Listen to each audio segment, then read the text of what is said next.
good, like the foundational stuff that we use every single day in our trading.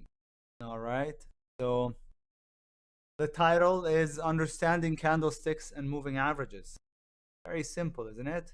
But let's see how simple it is.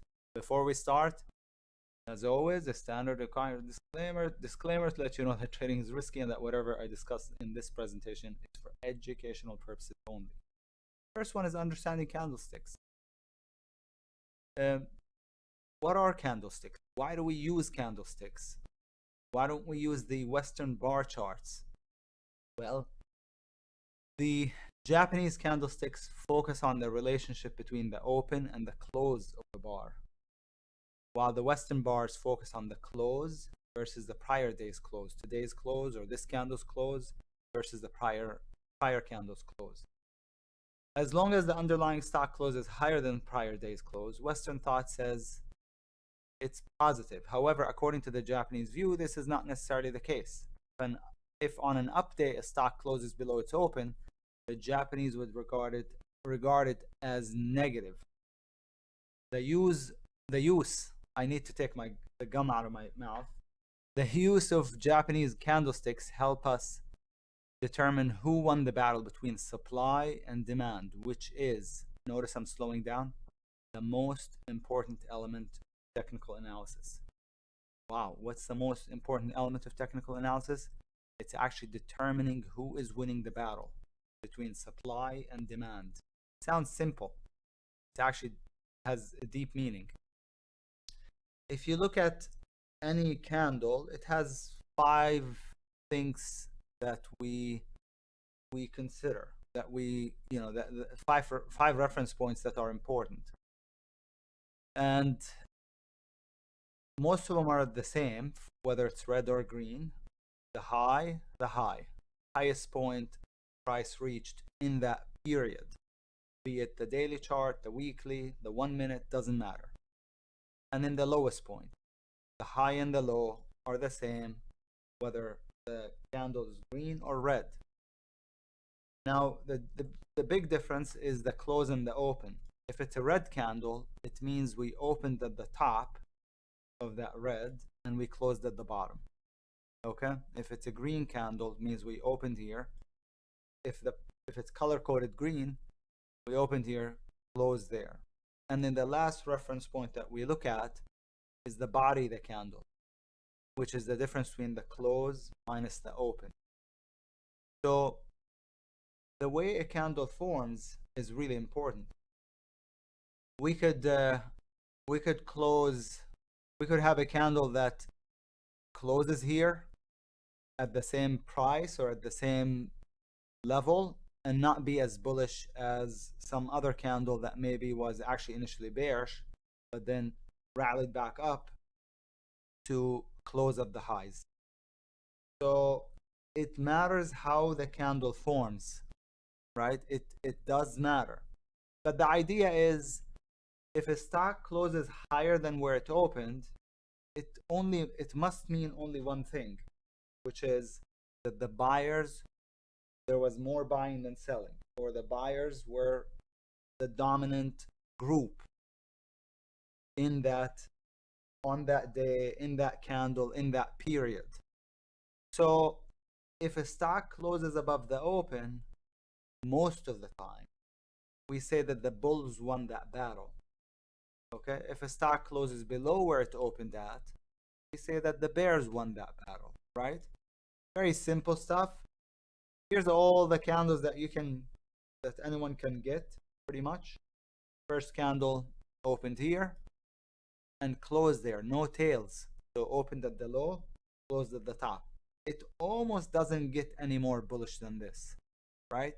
It almost doesn't, but the context matters. If this candle, big green candle, were to form after multiple green bars in a row, and then you get the big green candle, that's not necessarily a good thing, because it means, in that case, it would mean extreme greed. It would mean the last batch of buyers probably rushed in, and so it basically means stock is probably getting close to a top, to putting in a short-term top. Versus if this candle formed right after a base breakout, that's a good thing because that would be igniting the move, right? Now, if we were to skip over and look at the fourth candle, it also closed at the same level at the high of the day with no wick or tail at the top. Isn't it just as bullish? Maybe, maybe not. Most likely it probably isn't, because this candle, the difference is, we said if it's a green candle, it means the open was here, the close was there. We know that much. So how did this candle form? It actually formed by getting a sell-off first. So this was a big red bar at some point. Assume this is the red bar, right? And then the stock, the buyer showed up and pushed prices higher to close at the top. So it's a strong reversal that formed this candle. The big bottoming tail means really short-term failure or a big sell-off that got bought really quickly. And so a lot of people don't react fast enough to reversals. And so this actually kind of traps people. So the ones that shorted, are a lot of them probably didn't cover and they're now trapped. But the thing I like about this candle, number 4, is that it shows me a candle that's battle tested. The buyers are basically, the seller showed up and the buyers overcame them. So they proved themselves. Whereas the first candle, buyers didn't necessarily prove themselves. They just were, maybe the sellers were nowhere to be found. Stock opened here, rallied to close at the top. But what if the sellers show up and then force prices lower? So it's not battle tested. That's the big difference between 1 and 4. Number 2, while the stock, if you had bet on the longs, you would have made money because the stock opened here and closed here. But as you can see, it left a big tail, which means opened here, rallied all the way up, and then came all the way back down to close in the bottom, at the bottom third. So that's a strong reversal, which is why we say topping tails are bearish.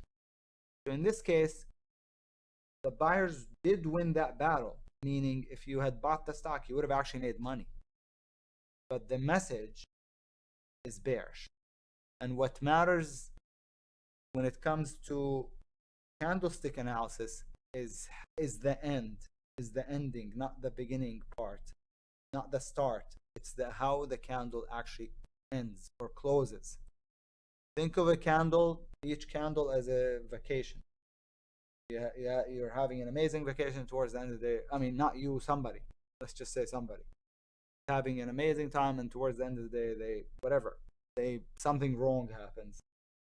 That person is probably never going to remember that vacation as this wonderful vacation. No, they're going to think about how it ended. Versus the vacation ended up, started off pretty badly. They, whatever, that person missed their flight, lost their luggage, but then eventually got to their destination and had an amazing time. Are they going to think about, when they look back, are they going to think about, oh, that was a bad vacation? Or are they going to think, wow, I started off pretty bad, but I had an amazing time? They're going to think, they're going to remember it as a really wonderful vacation. It's the same with candlesticks. What matters is the way a candle closed, not the way necessarily it opened, which is why we say we use candlesticks, because they give you a story. Each candle tells you a story, okay? And the relationship between the close, the way a candle closes, and the open is the single most important part about the candle. Is the single most important part. Okay? The third candle basically is an indecision bar. Buyers won by a little bit, but there was a bottoming tail, a topping tail. So basically, it opened here, sold off, rallied, and then sold off again to close slightly above where it opened. So this is mostly an indecision or an in-between bar. Guys, 1 second. 1 second. Okay, yeah, I'm back. So this doesn't mean much unless, of course, this happened to form after multiple red bars or multiple green bars in a row. Because just like I said yesterday, this is an indecision bar. It's slowing in the momentum, but to make that U-turn, you have to slow down a little bit. And if you have multiple bars up or multiple bars down, and the stock was accelerating perhaps, and then it's slowed down, printed these kinds of bars, this kind of bar, then it signals a reversal. It signals a reversal. Number 4 is probably the single most bullish candle you can have. Okay, single most bullish. We talked about it already. 5 is the same as 3. Basically, you can't really tell by looking at the candle on its own whether the buyers won the battle or the sellers won the battle. You have to look at it in context. Okay, on this side, it's the same as on the first candles that we went over, but in reverse. Obviously, the stock opened here, closed at the bottom, very, very bearish. Number 7 is the opposite of number 4. While the sellers won the battle, I'm sorry, number 4. Well, yeah, number 7 is the opposite of number 4. In this case, this is extremely bearish. It's a big bottoming tail. It's a big topping tail, which is the opposite of a bottoming tail. So in this case, the buyers were in control, but then the sellers took back the control to close at the bottom. So this is really bearish. You could say, well, is it more bearish than number 6? It might not be, but number 7 is battle tested. The buyers were in control, and then the sellers showed up and took back the control and told us that they were the group to bet on. Does that make sense? 8, 10, similar to 3 and 5.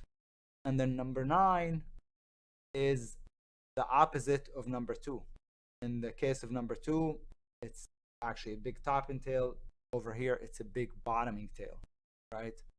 So number 9, while it's color-coded red because it closed below where it opened, the last group in control was the buyers. The buyers were in control. So it has positive connotation. Then sometimes when the candle closes exactly where it opens at, you get a wick or a black, candle that doesn't have any body. It doesn't have a body, right? It does not have a body. That means the open and the close were at the same exact price. But in this case, very bullish because it's a bottoming tail. In that case, very bearish because it's a topping tail. Okay? All right, very simple stuff. Let's go over each candle when it forms in relationship to after multiple candles. So in relationship to the other candles. Narrow body bars. When the bar is average range, the range of the bar is average, but has a small body, that's called a narrow body bar. If the entire range from top to bottom is small, like so, that's called a doji or a narrow range bar. That's the difference. It's NRB or NB. NRB gives you a tighter stop. And a doji bar or a narrow range bar gives you a tighter stop if you're trying to play it long, if you're trying to play the reversal. But which one is stronger of a reversal? Which one you can trust more? It's the narrow body. It's a bigger battle, basically. So each has its pluses and minuses. If the setup was absolutely perfect, I prefer to get a narrow range bar or a doji bar. If the setup is a little bit questionable, I would rather go with the bigger stop, but a more secure stop. And I would rather go with the narrow body bars. So narrow bodies are bars in which the body of the candle is small relative to the overall length of the candle. They may have tails on either side of the body. While there are different variations, the message is always the same. Slowing in momentum has occurred. But again, slowing in momentum after multiple bars up usually signals the U-turn or the reversal. So before I take a play, I am almost always looking for a narrow range bar or a narrow body bar. Almost always. I almost never take a play that has an average range bar. So for example, you get that rally, you get the pullback, and if the pullback looks like this, I almost never take it if it doesn't have doji bars over here or narrow range bars. Almost never take it. Okay? Now, wide range bars are the opposite of narrow range bars in that narrow range bar signals a shift in momentum or slowing in momentum. Wide range bars signal the start. It starts that move if it's coming after, especially after a consolidation. So a bar in which the candle's body is relatively wide compared to the most recent bars, the technical definition of a wide range bar is that it must be at least 1.5 times the average size bar. So if it's 1.5 to 2 times the average size bar. A wide range bar after a period of low volatility ignites momentum in that direction. Okay, so low volatility and a wide range bar, or a consolidation and a wide range bar, that signals the start of the move. Okay, so it ignites. A wide range bar after an extended advance or decline typically happens near the end of the move. So a wide range bar after multiple bars in a row typically signals the top or the bottom in this. If you get a narrow range bar after a wide range bar, that's pretty much the best signal you can get. A wide range bar after multiple bars down, like so, and then followed by a narrow range bar. That's really what you want to see. That signals the reversal. Question: can these be used in any time frame? Any and every time frame. This is applicable to every single time frame. Once you learn this, you can almost not unlearn it. You can use it in every, whatever you use for whatever market you trade. This would be useful for. This would be applicable to stocks, forex, crypto, you name it, futures. This is applicable to every time frame and every market. Now, topping tail bars, we talked about them. Normal or wide range bars in which prices had been higher than supply force prices to close below the midpoint of the bar's range. While there are different variations, the message is always the same. Distribution, another word for distribution is selling, has occurred. And overhead supply had been increased or has been increased. Reason why we say now there's more supply in the stock than there was prior to the scandal is because I told you, topping tail bars trap people. You're in the stock and you're happy about it and you're thinking, oh my God, it's very bullish, and then immediately it reverses. And so now you feel like you missed the top, probably you don't exit, and then it just keeps going down. So these are strong reversals in the smaller time frame. That's what causes it. That's what creates a topping tail bar. Okay, which one of the two is more bearish? Based on what we've learned so far, this is more bearish. Based on what we learned so far, because in this case, not only is it a topping tail bar, but the close was below the open, right? So in this case, this is the more bearish candle, right? So far, at least. Bottoming tail bars are the same. It's normal or wide range bars in which prices had been lower, then the buyer showed up and forced prices higher to close at least above the halfway mark, at least halfway through the candle. Which of the two is more bullish? Based on what we learned so far, this would be more bullish. But if but this is a bigger candle, right? So this is more interesting. This is a stronger reversal on a smaller time frame.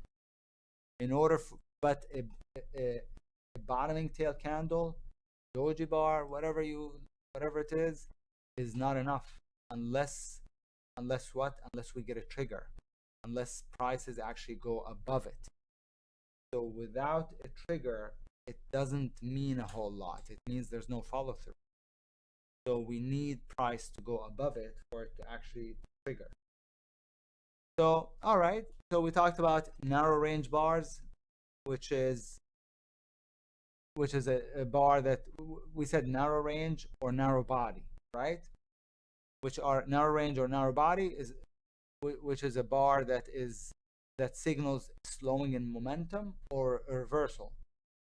That reversal has higher odds if it's preceded by multiple bars in a row. And then the last bar, especially if the last bar also was bigger than average, meaning there was a spike in volatility, then a narrow range bar becomes strong indication of a turn. Okay? A wide range bar breakout or breakdown after consolidation ignites a move in that direction. A wide range bar, red bar in this case, followed by a wide range green bar. The plus means green, then the minus means red, and vice versa, are powerful reversal signals. Remember the bull sandwich, bear sandwich that I mentioned this morning on the ON and the MCHP on the 1 minute chart? That was similar to this concept of having a wide range red bar followed by a wide range green bar. That's a strong reversal signal. In this case, it would be we call it a bull 180. It made a 180% reversal.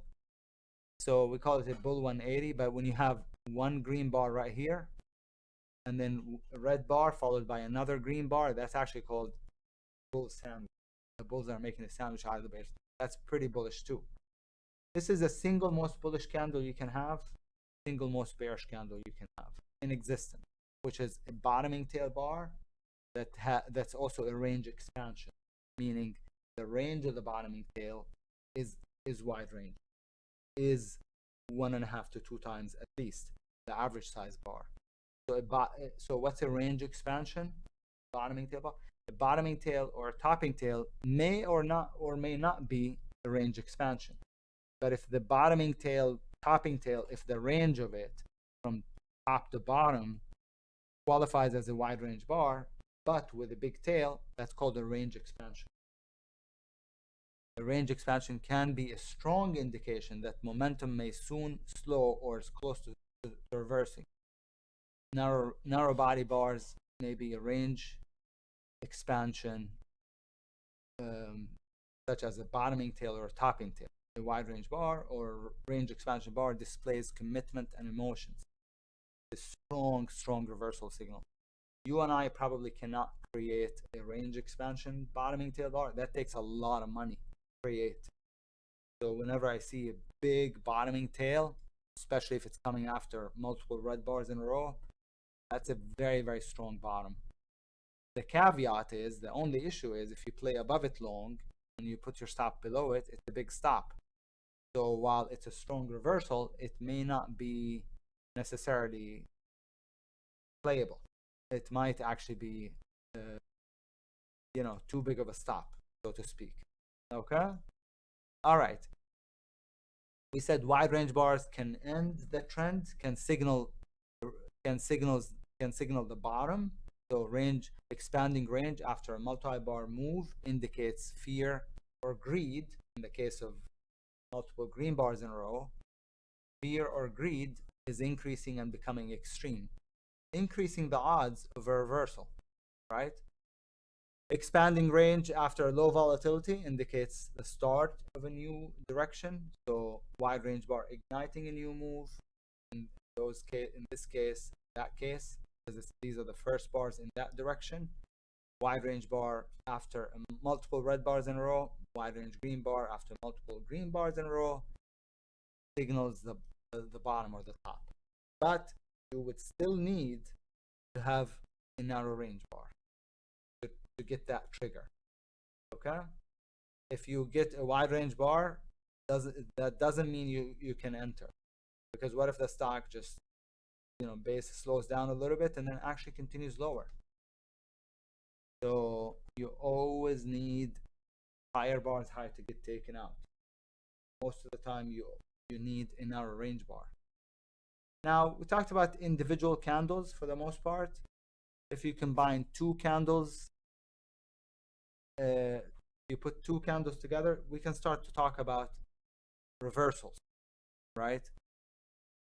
When we're assessing or trying to determine how strong of a reversal this is, we look at a number of things. We look at the size of the reversal, and we look at the depth or depth of retracement, the level of retracement into the prior candle. So the larger the reversal bar is in relationship to the prior bar, the more potent of a reversal it is.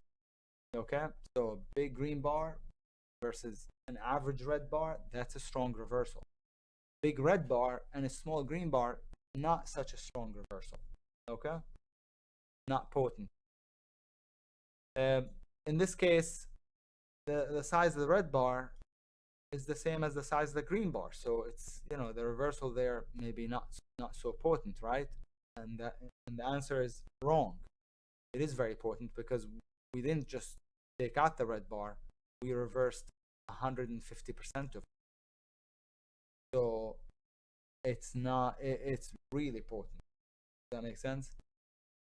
Over here, the size of the red bar is the same as the green bar, but how much of the green bar did we reverse? We didn't reverse any of it almost. So not so potent, right? Not so potent. As the size and the number of the candles that make a reversal increase, so does the potency. So a couple of one small green bar, one smaller still red bar, that's not very potent. Same small green bar, but now a bigger red bar, that's more potent of a reversal than this one, right? In this case, it's even more potent because we closed below it and we have a topping tail. We had an attempt to go higher that failed. That's even more potent. This is just as potent, but slightly more potent because it's even a bigger red bar, completely engulfed a bigger green bar. So this reversal right here, maybe you could say these two are about even because the size of the red bar is bigger than the red bar here, but this has a tail. So if these were about of equal bearishness, of equal strength to the downside, what would make it, why is this more potent? It's more potent because the size of the battle that we're reversing, the size of the green that we're reversing is bigger than the first one. So this is 2 soldiers that you're taking out. This is a group of them, 5 or more. So this is more potent. And this is even more potent because it's 150% reversal of that initial green bar. Okay, you know, just some things to keep in mind. Everything that I'm talking about here is a building block. Every single thing is like super important. We talked about 2 candles that create reversals. If you put 3 candles together, then you could have what we call a pivot. A low pivot, the definition of it is literally a higher low on either side of a candle, and that gives you a low pivot. A high pivot is when you have a lower high on either side of a candle. A low pivot means signals a reversal to the upside, so that's bullish. Just a V, right? A V, and that's a V, an upside down V, right? And that signals the reversal to the downside, so the buyers were in control and the sellers took back the control. So this signals an area where the sellers overcame the buyers. This signals an area where the buyers overcame the sellers. So these become reference points on any given chart. This would be a bullish reference point, that would be a bearish reference. Now, we talked about how first we looked at 1 candle at a time. We put together 2 candles to get a reversal, and we put 3 candles together to get pivot. Now, if you put 2 or more pivots together, you get a trend. And the definition of an uptrend is higher lows and higher highs, at least two higher lows, two higher highs give you consecutive higher highs, higher lows, give you a trend. So as you can see, numbers 1 through 6, these are low pivot. Oh, and each and every one of them had a higher low. You could say here equal lows. Doesn't matter really, but the stock was already in an uptrend. So this was just a retest of the prior low that held. But assume that the numbers 1 through 6 all have consecutive higher lows. Assume that A through D, which that is the case, all had higher highs. That's exactly the definition of an uptrend. Definition of an uptrend is higher highs, higher lows. If you want to have a really nice uptrend, you gotta throw on the chart a couple of moving averages. I like to use the 20 and the 200. If you want to even have more clarity, use the 40 or the 50. The 40 is better because it's double the 20, and so when you get railroad tracks between the 40 and the 20, that's the best type of a trend you can have, basically. But the definition of an uptrend is just higher highs, higher lows. If you put a couple of moving averages on it, then you have 45-degree 20 and railroad tracks between the 20 and the 40, then it becomes a really nice uptrend. Definition of a downtrend is lower highs, lower lows. Highs are the pivot highs, which are letters A through F. Lows are when I say lower lows, I mean lower pivot lows, which are numbers 1 through 7. They're all consecutively lower. Without the moving average, you can't really easily and quickly tell how good, how smooth of a trend this is. But if you put the moving average on there, you'll know that this was a nice trend, and you'll know exactly where the entries where the entries are on that chart. So this kind of takes us to our next topic, which is moving averages. How do we use them? And the 20 and the 40 are the two main ones. Are these SMAs or EMAs? They're SMAs, simple moving average. It does not matter that much whether you use EMAs, exponential, or simple. Only caveat is that with exponential, they move faster. They track prices faster. So you might end up, you might end up getting shaken out easily, or the moving average might not look so smooth. So that's why I like simple. Exponential emphasizes the most recent close over the prior close. The simple takes all the last, if it's a 20, it takes all the last 20 closes and divides by 20 to give you the average price for where the moving average should be. So, and it creates, as a result, it creates a much smoother line.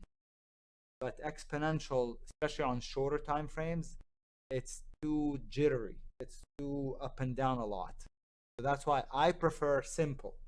Exponential sounds a little bit more sophisticated, and that's why maybe Gen Z uses them. I don't know, but I like simple. All right. Now again, moving averages really simplify things for me and speed up the analysis of the analysis of charts, or speed up technical analysis, especially maybe and only when we have an uptrend or a downtrend. When we have a sideways trend, it's not so useful. First thing to keep in mind when it comes to the 20-period moving average is the direction. The rising 20 MA represents positive market action or strength. The falling 20 MA represents negative market action or weakness. In a strong uptrend, retracements tend to halt near their rising 20 MA. During a strong downtrend, rallies tend to halt near their declining 20 MA. Okay? Following penetration of the 20 MA, meaning a break of the 20 MA, pullbacks to the broken 20 MA now become very likely.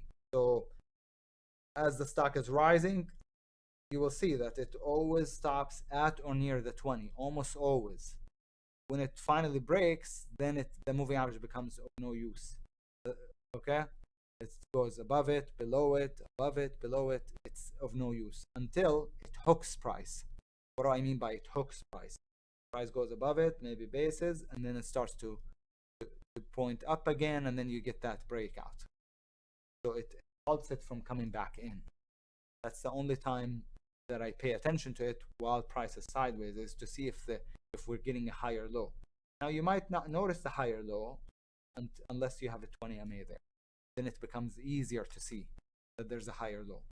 But most of the time, the 20 period moving average, and I say a 20 period moving average, right? A lot of people say, well, it should be called a 20-day moving average.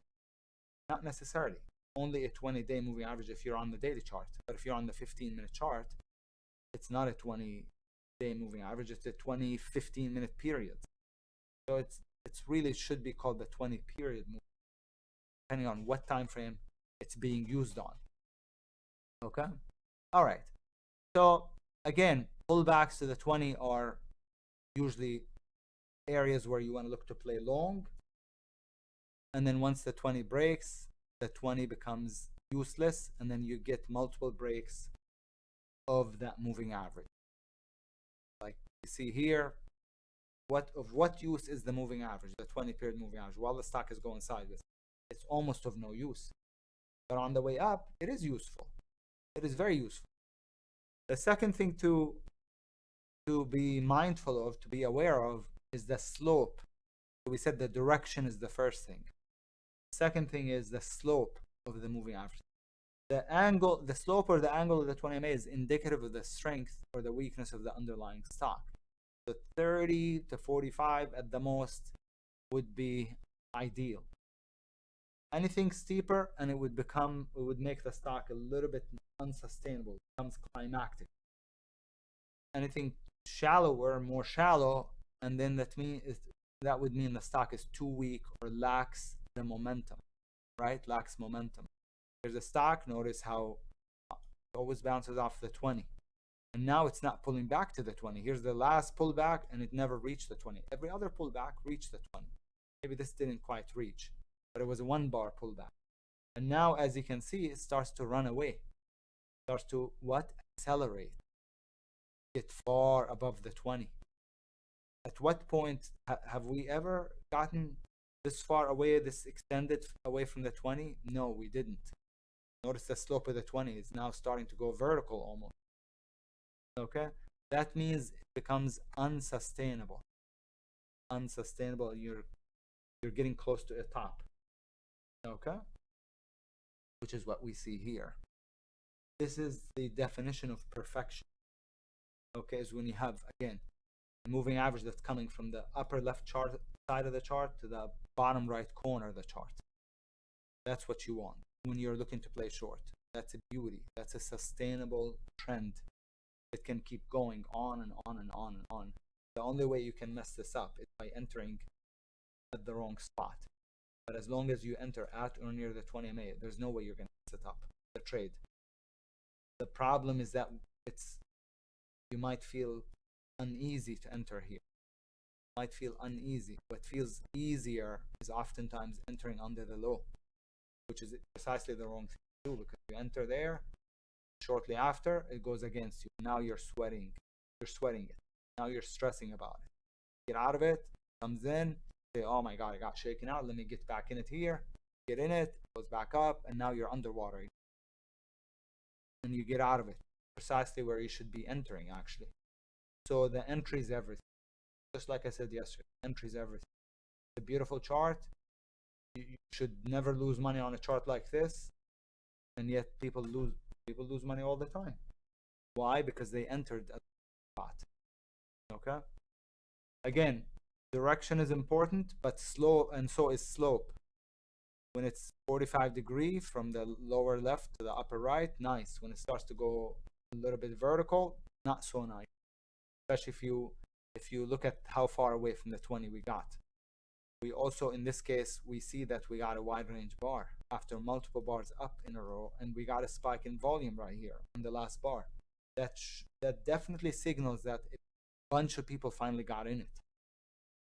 So they were maybe hoping to get in it here, they didn't, weren't too sure about it. Now it's a little late, and yet it continued higher, and now they're kicking themselves, and they finally decide, the heck with it, I'm just gonna go all in. And so how do we know that there's a bunch of people thinking that way?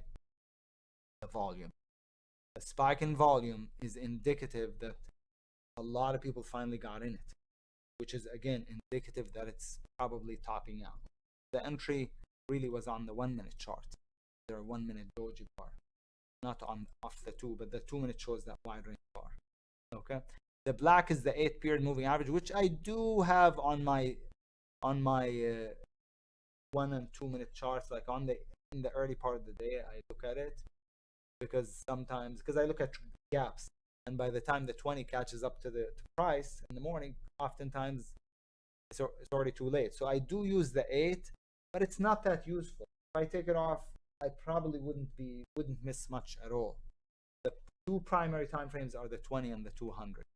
So we talked about direction, we talked about slope. Now a few guidelines. Odds are much higher when playing in the same direction, in the direction of the 20 MA, because then you're playing in the direction of the trend. So the 20 MA and some guidelines again. The 20, we want the 20 period moving average to be going from the bottom left corner to the upper right corner of the chart when playing long, obviously. Vice versa when playing short. We want price to be at or near the 20 period moving average when we're entering, not far from it. If it is, it's extended, and I wouldn't want to be getting in it, in that stock at that moment in time. Maybe it's bullish and I want to play it long on a pullback when it comes in, but I don't want to be getting in at the top of that channel, so to speak. I want to be getting in at the bottom of the channel on the pullbacks. Does that make sense? We want the 20 to not be going through price, crisscrossing it. We want it to be under price, okay, and price to be above it, like so under price. We want the 200 MA to be below price, not above it. So this is the 200 MA, which we're going to learn about in a little bit. The correct entry is almost always the one that forms at or near the rising 20 or the declining. You're up, you're trending, the stock is in a trend. The correct entry is almost always going to be the one that forms at or near the trending moving average. However, we do not enter because price is near the 20. Always have to have a pattern. Always want to have a pattern. Okay? Additional uses. The 20 MA can also be used to expedite the scanning process. I can scan 3 charts per second. Not joking. I can easily. 1 at a time, 3 per second. If I'm looking at a page or at a monitor with 100 charts, I can probably scan the 100 charts in 20 seconds. Whole 100. How? Because with moving averages, it's easy to tell what's going on. Without them, it would take me a lot longer, I'm sure. So they expedite the scanning process. They tell you whether the stock is extended or not. Extended means overbought or oversold, by the way. That's what extended. Okay? So it tells you whether the stock is extended or not. You can also locate support and resistance, because guess where support and resistance live in an uptrend? You guessed it. They live at the 20, at or near the 20. That's where support and usually reside. So right here, that's support. The top of the prior high is support. Guess where it is? Where the 20 MA is? Right there. It's usually right there. That's minor support, and it's, in this case, threw it out. Right above the 20. But support and you don't even need to know to be really good at analyzing charts and looking for support and resistance. If you have a trend, an uptrend, just look at the 20, and that will be where support is. I see the APH probably going to get halted if it hasn't already. Let's take a look at it real quick. No, not halted. Yeah, APH is a good watch. Absolutely. Yeah, it's at a good spot also on the daily chart. So with a narrow range bar like we talked about a few minutes ago, that would signal the reversal. But without a narrow range bar, I wouldn't get in it. Okay. All right. So another thing we can do with the 20 MA is determine if there's a price divergence. Sometimes I see the price is making higher lows and higher highs. Okay, like so. But there's some weakness in the stock that I can't really sense or put my hand on except through the 20 MA, because I can see that the 20 MA was pointing up and now it's not making higher. It's not pointing up anymore. But guess what? That means the stock is actually a breakout failure in the making. You just don't know it yet. The 20 MA told me that. Why? Because it's the same value here as it was when the price was up here. How could that be? Except for the only way it can be so is when you have when there's a divergence. We call that a divergence. And sometimes the other way around. The 20 is making new highs or higher highs, but price isn't. So it signals sometimes you can tell whether there's divergence or not by looking at the 20 MA and comparing it to price. You can anticipate reversals always when you have an uptrend or a downtrend, because most of the reversals will form at 20. You can also anticipate a rise in volatility when you have a faster moving average crossing over a slower moving average. That's how you can, that's one of my favorite breakouts of all time, is when you have higher lows and equal highs. And then the faster moving average pinches the stock above the larger or the slower moving average. So that signals an increase in volatility when you have that moving average crossover. And then you can also determine relative strength, relative weakness when you're looking at, stock A versus B and looking at price compared to the moving average and looking at the direction and the slope of the moving average. Compare the two charts to each other. I am looking at the APH. I'm watching it. Not ready yet. How do I know? We didn't get the wide range bar. We didn't get also the reversal bar. That's how I can tell. Not ready. It's not the right time to get in it. Does that make sense? Sometimes, you wait for it, you're waiting, you get the big red bar and you don't get a narrow range bar and just flips like that. Happens. It happens. But most of the time I wait for the narrow range bar and it's not yet. It's not yet there. And a lot of times in the past, I used to just jump in thinking, I'd be looking at level 2 and seeing it get bought, and I would just jump in. And it would continue lower, of course. So that's, I'm looking at the APH as we speak because I might play it, and I'll let you know if I do, obviously. I'm watching it. Now, when it comes to the 200, we said the 20 is strongest when it is, or most powerful when it's trending. The 200 is strongest when it's flat. Think of the 200 as a floor to stocks above it and as a ceiling to stocks below it, right? Support and resistance. A level floor and a level ceiling is always preferable to a slanted one. Just remember that. Remember that. Think of the 200 MA as a line in the sand. And in general, stocks trading above it are being bought, are bullish. That might be the bottom on the APH because of the it's already jumping. But we didn't get the entry bar, but because of the wide range bar on the 1 minute and also the volume spike. But there's no entry, so I can't get it. I can't get in it. Look at the 1 minute, you'll know what I'm talking about. So in general, stocks above their 200 MA are being accumulated. On what time frame? On any time frame. That looks like that was the bottom on the APH. It's going to be too big of a stop for me to do it, so I'm probably going to pass on it. See what I mean? It's going. How did I know that was probably going to be the end? Because of the wide range bar that we got on the 1 minute and the spike in volume. But I didn't get my entry bar, so I'm passing for now, but that might be the bottom. Stocks below their 200 MA are going through their distribution phase. They're getting sold for the most part. As such, do not short a stock above the 200 MA on that time frame. It could be above the 200 on the smaller time frame, but below it on the larger time frame. Similarly, do not buy a stock below its 200 MA unless you're doing climactic. In the case of APH, that's okay because it's a climactic move. It can be below the 200, no problem. Some ways to use the 200. We said support and resistance. When price is declining towards the 200, it acts as support. Then try the APH over the 2-minute stop low today, but it's a huge stop. The entry would be over 99. It's triggered already by 97.20, so it's almost $2. Not quite $2, but almost. And that should be the bottom on the APH. But again, huge stop. It's not going to make much money even if it works. As resistance, when price is rallying up towards the 200, that acts as resistance. So here it is, ceiling up, boom, comes back in. Okay.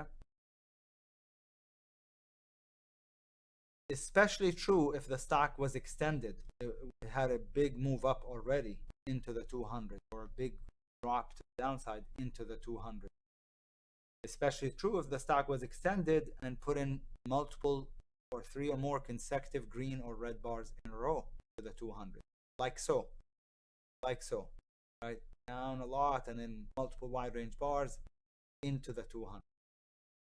Into the 200 on multiple time frames in this case. That's lovely. On a couple of time frames. Okay? Or like so. On the 5, on the 15. Okay? On the 15. Now, the truth is, especially on the 15-minute time frame, it is if you get multiple bars down and a wide range red bar into the 200 followed by a narrow range bar, I mean, that works like 9 out of 10 times. I'm not joking. It's a very, very high odds play. When you have multi-bar drop into the 200 with a reversal, it just works. It works. The 200 MA can also be used as a gap strategy, as an entry at the open. Question. The problem is the questions are hidden because of the, let me just move the 1 second. Okay, question. APH for short or long? Sorry, it's long as a climactic buy setup. Not a short. Too late to short.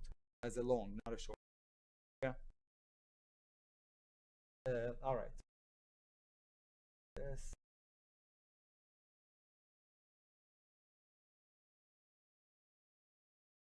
All right. So we can use the 200 as a gap strategy. Buy at the open. Stocks gapping above, gapping up just above the 200 on the daily chart. Regardless of the quality of the gap. Obviously, we'd like it to be a high quality gap, but almost regardless of the quality of the gap.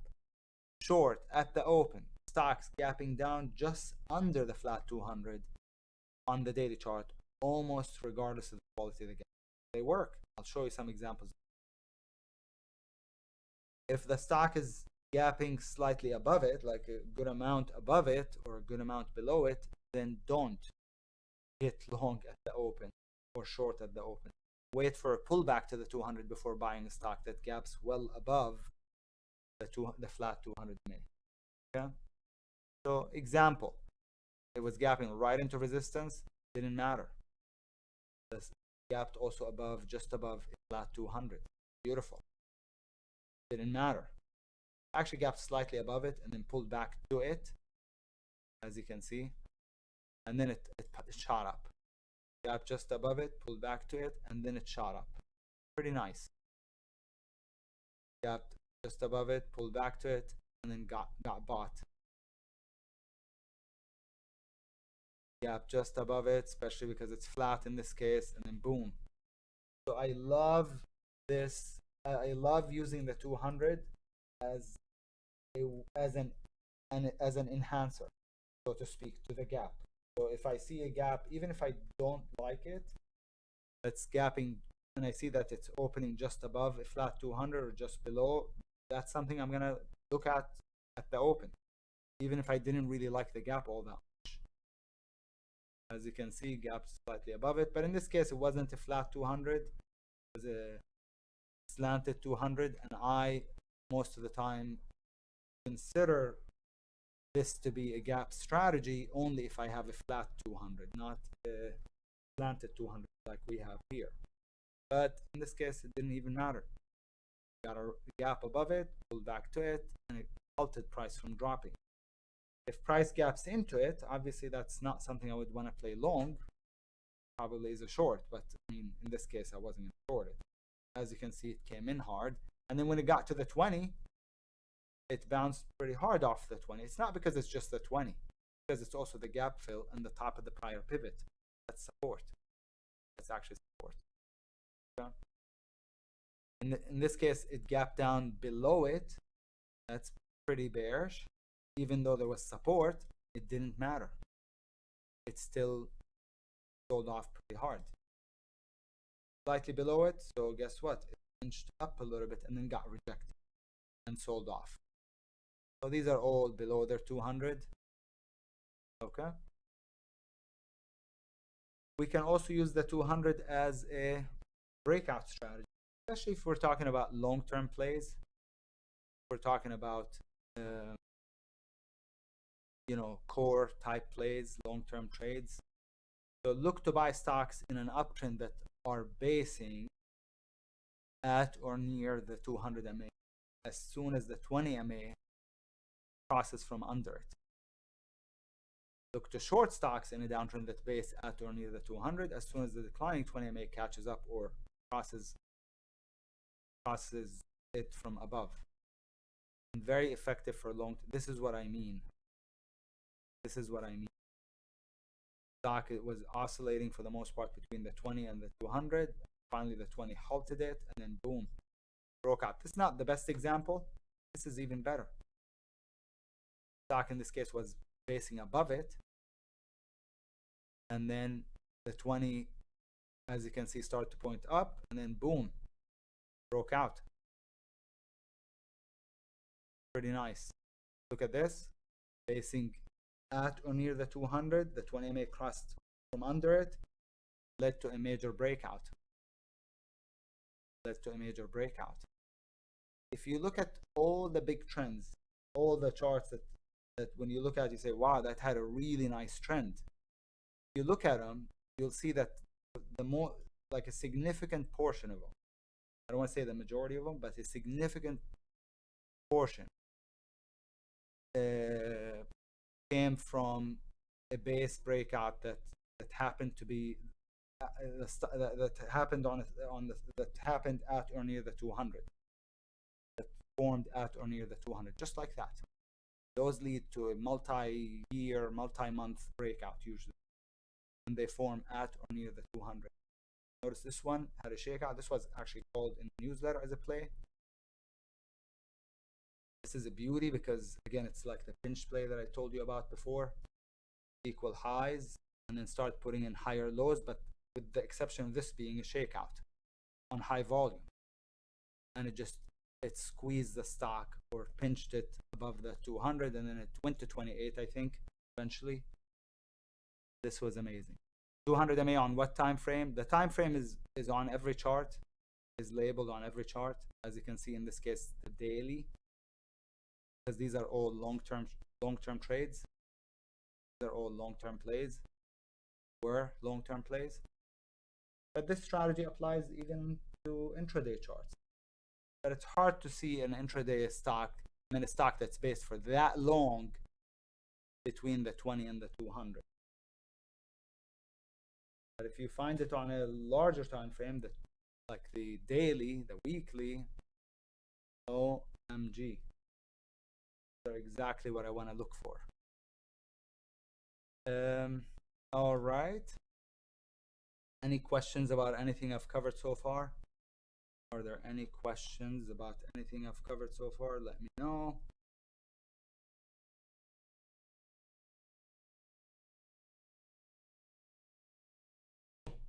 All right. Cool. Great. Now you get to bother Amber. You can email her, call her, or chat with her. And look, he has a number too, like James Bond. So if you have any questions, if you want to get a recording of this, reach out to Amber, okay? But that was the little presentation that I prepared for you. It's simple, basic stuff, without which I don't think it's even possible to be successful, honestly. Not trading this methodology that we trade, I don't think it's even possible to be successful. That's how important this is. Yeah, lines on the chart, moving averages. Yeah, but if you know how to use them, then they're invaluable tools. They're incredible tools. If you know how to use them, that is. Yeah. All right, guys, let's go ahead and take a short break. Be back in about 10 to 15 minutes. We'll download the earnings calendar. We'll take a look at the stocks.